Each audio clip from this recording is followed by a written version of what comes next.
সারাদিন কাজ করে এখন রাতে রুমে এসে দেখি খাওয়ার জন্য চাল নাই। তো আমি চলে আসলাম দোকানে চাল কিনতে। তো রাত অনেক হয়েছে, এখন চাল পাওয়া যায় কিনা সেটা চিন্তা হচ্ছে আমার। এখন যাই দেখি কি পাওয়া যায় কিনা। আপা चावल है ना आप? नहीं ना बाबा, आया नहीं ना बाबा। नहीं है नहीं ना, मोटा वाला मिल रहा है, बारीक वाला नहीं मिल रहा है। नंबर क्या बात, हम पर अभी भूखा मरने की हाँ? कब क्या खाएंगा बोलो? मैं क्या करूँ, मोटा वाला ये कप्ते से नहीं है मेरे पास चावल।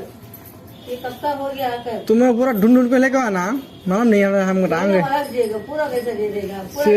अब कहाँ मिलेगा बोलो अभी? कौन सा रेशम जो मोटा वाला नहीं बारीक वाला, पतला वाला, वाइट पतला वाला। उतना पतला नहीं मिलेगा, तुमके पास भी मोटा अब वाला कितना मोटा दिखाओ?